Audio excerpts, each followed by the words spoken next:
back to the Triple Take Talk Show, episode 12, starring Dylan Lord, Tristan Abbott, Mr. G, and special guest Jake Williams with the star of the show, Mark Peterson. And as always, we're going to dive right into the NFL. Now, obviously, in this offseason, the biggest thing that comes up other than trades and signings is the draft. So first, we're going to discuss who is the best prospect in the draft, or the top prospect. Now, I don't know if you guys noticed, but this draft seems like it's freakishly athletic. I haven't seen a draft this athletic in a while. Like, there's athletes all across the board. And obviously, you could say the biggest athlete of them all is the top prospect, and that's Chase Young. And truthfully, I think just because I am who I am, I'm going to go for some underdogs here. I'm going to say two of the top prospects in the draft. I think it's a tie between them. And these are really, really athletic, fast dudes. And I think it's either CeeDee Lamb or Henry Ruggs II. CeeDee Lamb's super fast, arguably the best wide receiver in the nation. We're going for top prospect. Yes, I know. Said top prospect is Chase Young. Yes, not these two wide receivers. No, these could be mine. And Henry Ruggs is the running back at Alabama. But you said that Chase Young was the top For prospect. most people, these are mine. Listen No, here, said, sir. I Listen think the here, top sir. prospect Listen here, is Chase sir. Young. Sir, let me finish. My top prospects are CeeDee Lamb and Henry Ruggs. And I think Henry Ruggs has a chance to beat that 4.240 set by John Ross. I mean, after Tua went down, who carried that team? Henry Ruggs. Nobody. Go ahead. They didn't do anything. Since you wanted to talk, go ahead. Well, I think it is Joe Burrow as the top prospect. I don't change my thing and say the top prospect's Chase Young and say two other people. I think it is Joe Burrow. He's experienced in college football. I think he'll be able to give the team that he goes to, I think he'll be able to make an immediate impact, and I think he'll just be the top prospect. Anyone can make an impact around the Bengals. I don't think one good year makes you experience in college either. He was a senior. He had one good year. One good He had year. four. He He had four threats to throw to. Yeah. 4. Yeah. He Yeah, had the best wide receiver core in the nation. Yeah. It's probably one of the top defenses, and probably one of the top running backs. Yes. I mean, anybody can throw it up and have a 6'4" wide receiver go up and get it. I'm pretty sure Marty Peterson did not I do think that. I'm pretty sure. Okay, but he's not a college athlete. A college athlete can. Yes. Go ahead. I'm going CeeDee Lamb or Thank you. Jerry Judy. I gotta go with Tua. Tua, I mean, yeah, he gets injured, but he can change a franchise. Is that what they said about Kyle Murray? I'm gonna side with Dylan. I'm gonna say it's Joe Burrow simply because Oh my. his dad's a football coach, coached college football, played for the Packers for a year or two. He's brought up in a football family. His brother played football. I think he knows what he's doing. And I think LSU was good. Yes, they had all the talent. Jake was right. But again, I think based upon the league that he played in, the teams he played, he showed that he can handle the next step up, which we've talked about several times, that it's just like, it's unbelievable how fast the NFL goes. So I think he's ready to make that move. Which dives into our next topic. So we all went across the board and named defensive and offensive prospects. But into our next topic, we're going to talk about, in the NFL, what's more important, the offense or the defense? And as we all know, the Super Bowl champions this year were the Chiefs, which had a star-studded offense, and they beat a star-studded defense in the Niners. And in my personal opinion, I'm going to have to go offense. I feel like you have a franchise QB like Patrick Mahomes. I think you change the game, and I think it can take you far. Will it win a Super Bowl every year? Probably not. But I feel like if you can have a franchise quarterback like that and just a few other pieces, I think you have a great shot at it. Well, we're talking about the NFL right now. Yeah. And what happened right now? The offense won the Super Bowl. Yes. The defense couldn't hold them back because they had the stars of offense, and the Chiefs' defense, they played average, and they won the Super Bowl with the stars of the offense. Let's go with defense. As everyone says, defense wins championships, but as everyone sees, they all look at who scores the ball and who catches and runs. But I don't know. Yeah. I might have to change my mind on that. I'm gonna have to go with defense. On the sole reason the Chiefs, not this year, but the year past, they lost and they had a terrible defense. But as soon as they got a few pieces for defense, their team seemed to be able to slow down Derrick Henry and Jimmy G, and they won. So I'm gonna have to go with the defense. I will go defense too, solely based upon the fact I don't think, it's hard to say, I don't think Kansas City necessarily won the game, whereas it was more of a case of bad calls on the part of the 49ers head coach. Because that put their defense on the field for a longer period of time that they probably normally wouldn't have been on for that many consecutive sets of plays if the other coach hadn't kept throwing the ball. So I'm going to say defense. Okay. And now, as always, we're going to jump right into the NBA. And as we all know, over the past weekend, I forgot a topic, my bad, I apologize. As for the NFL, we're going to do one more topic, and since we were talking about what's more important, we're going to go with the teams that are actually in the NFL. We're going to go, what's the most important, or the best division in the NFL right now, and then the best division for the future. Now, right now, I think we're all going to agree the best division in football and the best division this year was the NFC West. But here's my pick that I might get laughed at for. This is my division for the future to watch. I think you've got to watch the AFC South. I think they're all young teams rebuilding that can explode at any time. It's got the Texans, the Titans, the Colts, and the Jaguars. Every single one of them has a young QB. They all have young teams, and as we saw from the Titans this year, and a little bit of the Texans, they're able to get up there. And if the Colts sign a quarterback like Phillip Rivers, I think it's a very, very competitive division. Yeah, I'm going to have to agree with Marty on the NFC West being the best division right now. They have three teams that should have been, or one team that should have been in the playoffs and two teams that were in the playoffs. And they obviously, one made it to the Super Bowl.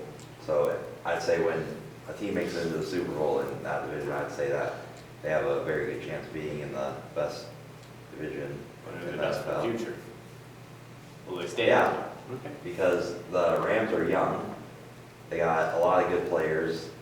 Gurley's questionable on what he's going to be doing. The Rams or the Seattle Seahawks, they're young. They're getting new players. They have a great coach. And Russell Wilson just had one of his best years he's ever had. I don't see them stopping. And obviously the 49ers, they're a really young team. They have one of the best defenses. I think that division will just keep growing.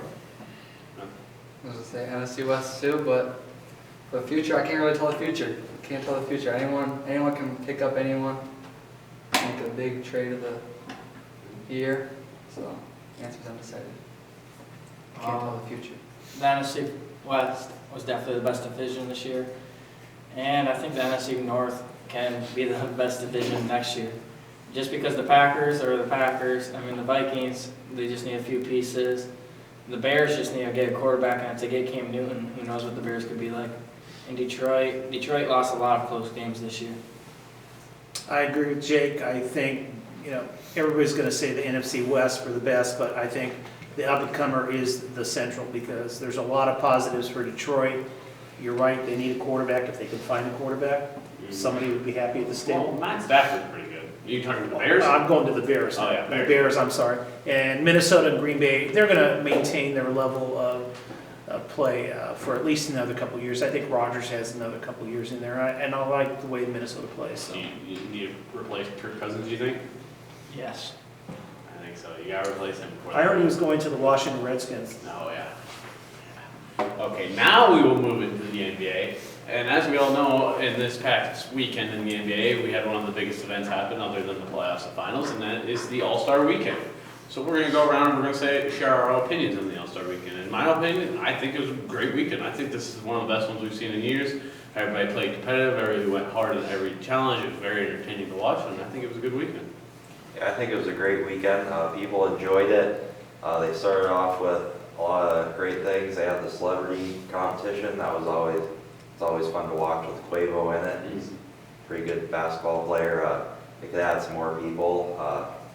And then going throughout, there was some controversy that we'll be talking about later, but everybody enjoys stuff like the dunk contest and three-point contest.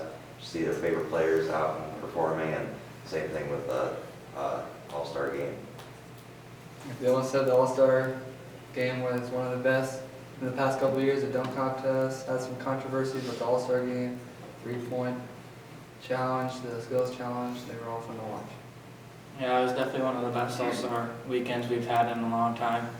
I really liked how they added the like 24 points for the fourth quarter, really made it seem intense, like the playoffs. The problem with the NBA, we've talked about this before, their ratings in TV are down quite a bit. So they had to do something drastic in terms of adding the points at the end. I think it kind of changed the game around because you guys are much younger than I am, but I remember watching the All-Star game when it was really, they played a game. Then it got to a point where you didn't play the game until the end of the game, the last, 12 minutes, 15 minutes of the game. So I think this is a good move, marketing-wise, because I think it kept people interested. Where beforehand, it wasn't, the NBA All-Star game is not a Super Bowl. It's just, it was like a party for the players, so. Yeah, Pro Bowl, that's a good simile. And now we're going to dive into these controversies that my co-stars jumped into.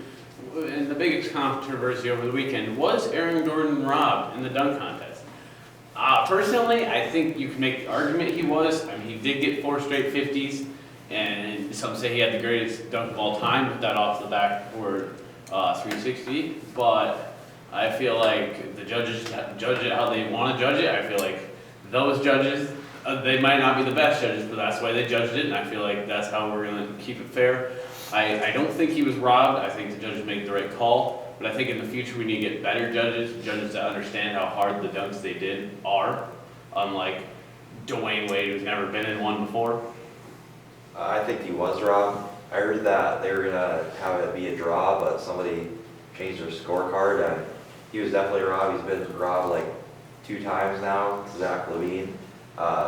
He's one of the greatest dunkers we've ever seen in a dunk contest, and yeah, he was definitely robbed. Yeah, he was. Just like Marty said, the point is he got 4 straight 50s and Derek Jones didn't. And then to dunk over someone that's 7'5", so you take, what? He's 7'6". Oh, 7'6". Yeah. What do you think, Jake? I think it should have been a tie like they originally planned before the guy messed up. But Derek Jones Jr. did throw down some pretty amazing dunks. So, I mean, if Aaron Gordon won and Derek Jones Jr. didn't, you'd be saying Derek Jones Jr. got snubbed too. So, It's kind of like either you love the Cowboys or you hate the Cowboys. You like the one guy or you hate the one guy. I don't know what the rules are for the dunk contest, but maybe they have to make them more specific. That way you don't have this problem, because maybe it benefited the NBA that there is this controversy that people argue this, because people will watch it again. Because I don't think the dunk contest has really been much of a showcase ever since maybe Blake Griffin did the one with the car. Yeah. Otherwise, I have no interest in watching it. So. Right, that's always been a controversy why the best players don't go on dunk contests like LeBron and stuff. They don't want to. Right. This was the anniversary of the best one ever, Dominique Wilkins and Michael Jordan. I don't know. Zach LaVine and Aaron Gordon that was pretty Yeah. insane. I don't know, this is the That's iconic Michael Jordan from the foul line with the tongue hanging out. I don't know. Zach LaVine did that. Oh, he did it between his legs with his tongue in his mouth. Oh, well, Zach LaVine And he is, tried doing a 360 one in practice or something. yeah, maybe he should have been practicing for the 3-point competition instead.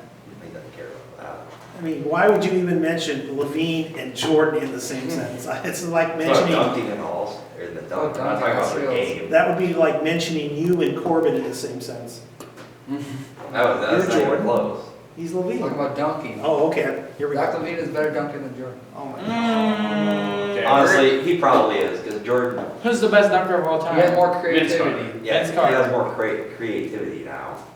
Alright, we're going to leave that for another talk show so we can keep the show rolling here. And then the next thing we're going to talk about, one more thing about All-Star Weekend, is we're going to discuss who do we think could win all 3 of the competitions if they competed in all of them. And we're talking the skills challenge, the 3-point competition, and the dunk contest. And in my opinion, the one name that's never thrown around there is Donovan Mitchell. If you really watch the Jazz play, he's a really, really good 3-point shooter. They can start hitting shots out of nowhere. They can light it up. Last year, everybody watched his highlights and dunks. Just because he doesn't do it as much anymore doesn't mean he can't do it. And then the skills challenge, he averages like 6-7 assists a game. He's definitely, I would definitely consider him to be the one that could do it. I'm gonna go with the man that can play every thing, LeBron James. Nope. Because LeBron James can do everything. He can dunk. He obviously has amazing handles and can shoot threes. Can shoot threes with the best of them now. Yes, Pretty sure he's a better three-point shooter than Donovan Mitchell. I don't think Yes. so. he's 100%. He is one of the best. He's top 2 and the best basketball player of all time. Okay, that doesn't mean he's a shooter. So Yeah, the that's- question, He's one of the all-around best players ever. but the question is, can he do it now, or are you looking at the overall I'm saying picture? he can do it now. Now, okay. Now against the best shooters in the game, like you put him and Steph Curry in the same competition, you can give him a chance. Yes, When he you can give him- dunk when way you better give- than Steph Curry. Yeah. I'm talking. What are you talking about? You've got to win all 3 competitions. Yes, can Steph Curry Can win Steph all Curry three? win a dunk contest? No, you don't get what I'm saying. Steph Curry's just in the 3-point contest. Yeah. No, we're talking about all around. Yeah. No, they're not all doing the same thing. I'm saying if LeBron by himself just competed in all 3 of them, and he still has to go against the. But Yeah, if- he but wouldn't if win the Curry- three-point But if contest. Curry He can do competed that. in all 3 of them. Hey, I'm not saying he is. I'm just saying Curry's in the 3-point. He's just in the 3-point. I would say he gets has a it. chance to do I know what that. you're saying. What he's Right. saying is, if you had the ability to be in all 3 events, Yes. which guy could do it? Now, Curry doesn't have to be in all 3. Right. He can just be in whatever he's. Alright, so you're saying Donovan Mitchell's gonna shoot better than Curry? I give him a better chance than LeBron. Yes. Dumb. Who do you think, Jake? You guys are gonna laugh at me for this one.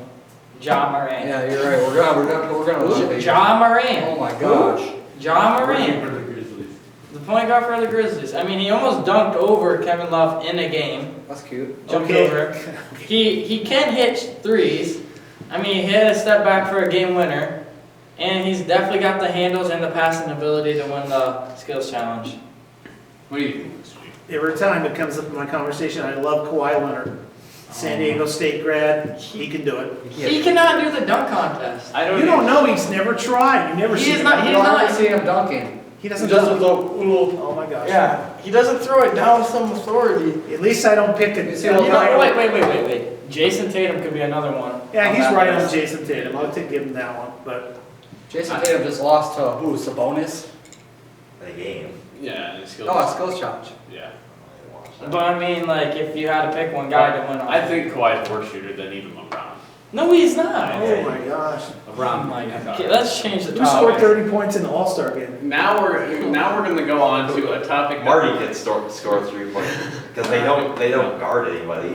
Now we're going to go into a topic that my co-stars love, and I'm going to let them debate it. We're going to dive right into the hottest take in sports right now, the MLB. And the first topic goes right into the hot take of, well, what are your thoughts on Jose Altuve's buzzer in his shirt? I think that Jose Altuve should be getting some kind of suspension or something or fine. Because you're not running around celebrating and say, my mom or girlfriend or whatever didn't want me to get my shirt ripped off. Nobody does that. Like if you just you just hit like a home run. A walk off in the NLCS. Yeah. You're going to be going crazy. Yeah, you're gonna be going crazy. You're not gonna be worried about your shirt getting torn off. You obviously had something in your shirt that you weren't supposed to have in your shirt.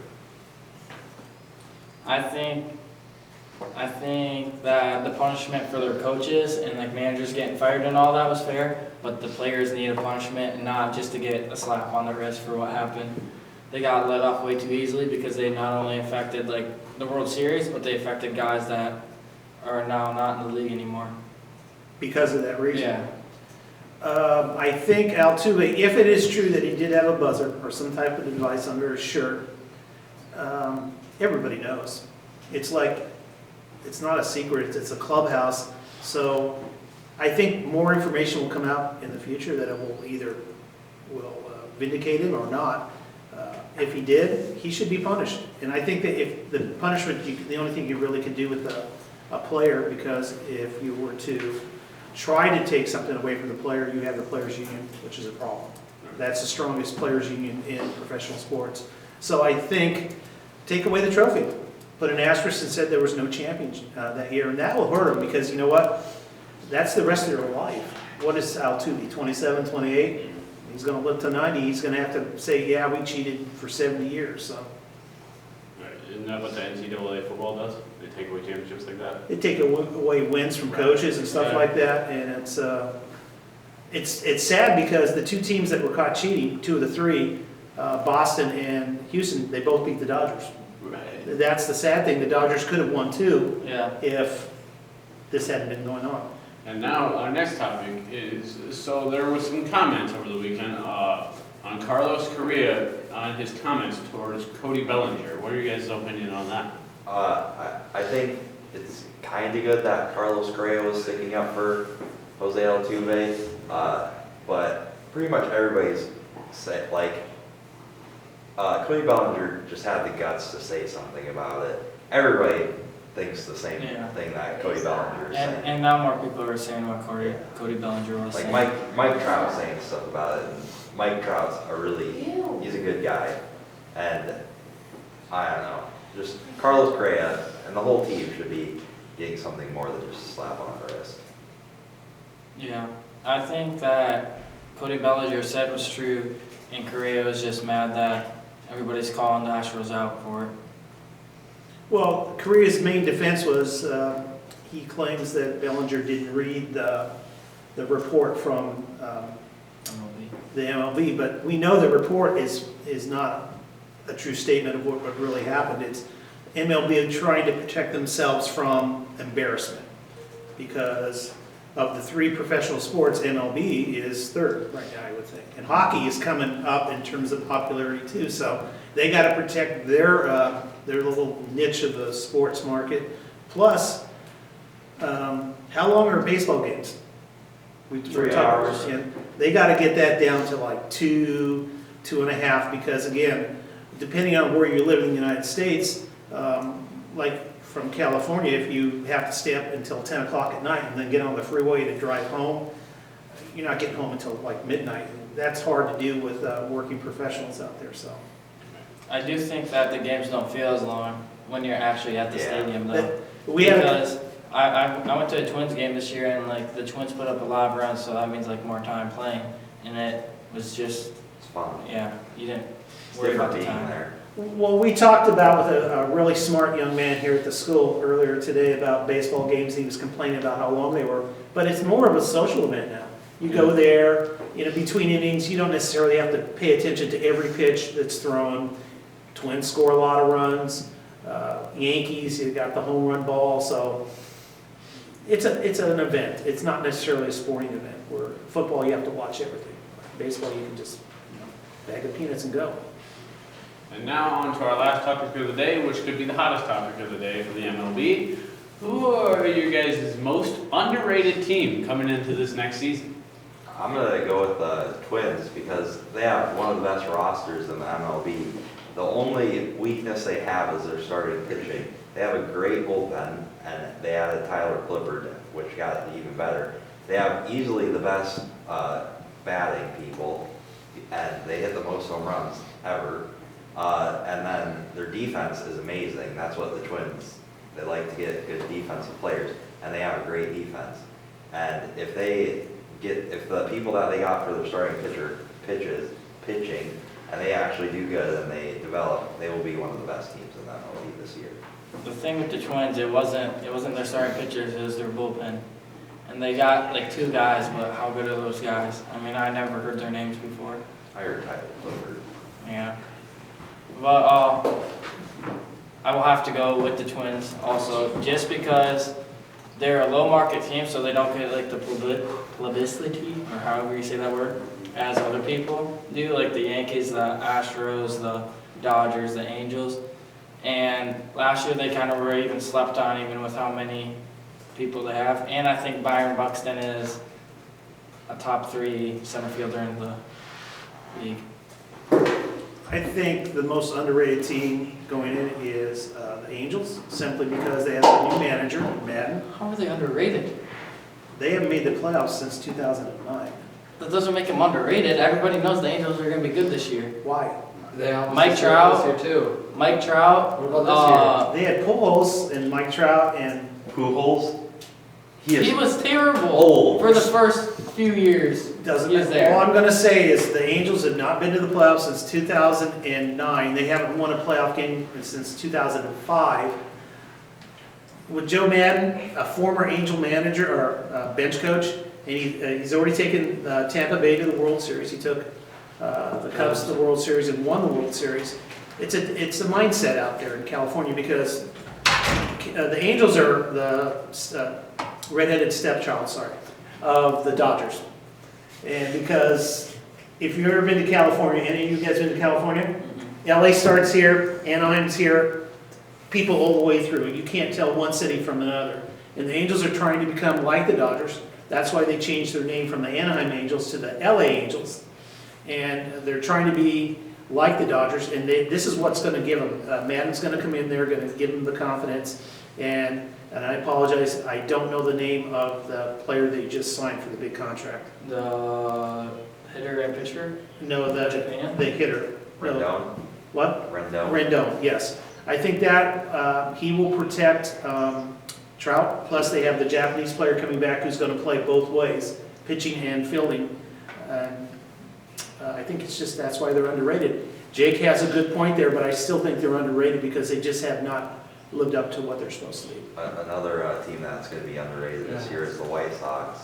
They got a lot of people, and then they have a lot of young people that will be coming up and making a name for themselves. They just got Dallas Keuchel, and they're trying to trade for Nolan Arenado too, so they could be a really good team. Well, I agree with you. I think I thought Minnesota was going to win it last year, but their one problem is it's Bullpen. New York. Just pitching It's and the all. bullpen. No, Yes, it's- Minnesota, they did not. They can't beat the Yankees for the life of them. They But just- now Didi Gregorius is gone, so they don't have to worry. So this is what I was gonna say. The Twins, when they played the Yankees, they were like right neck and neck, and then all of a sudden the bullpen comes in, and all of a sudden the Yankees just put runs up. I think they see that NY coming at them, and the pinstripes, and of course, they were pinstripes. I think too. the Yankees are overrated. They did have the best game they've ever had, or one of the best MLB games ever. The Yankees and the Twins when they went like 10 or 11 innings or Oh something. yeah. And it was like 15 to 14 or something. I think the Yankees are overrated because they're gonna hit a lot of home runs, yeah, but they're also gonna strike out and get outs a lot more than they're gonna hit home And a runs. lot of the pitchers are suspended or something. Yeah, but who did they get this year? That's enough. Oh, the kid That's from enough. Dallas, Astros. Yeah, what's his name? Garrett Cole. Yeah. Is he one pitcher? Yeah. One pitcher's not gonna do And he anything. played- Alright. As much as we love this debate, I think we're gonna cut the show off there. We're running a little long. Thank you for watching. See you next time.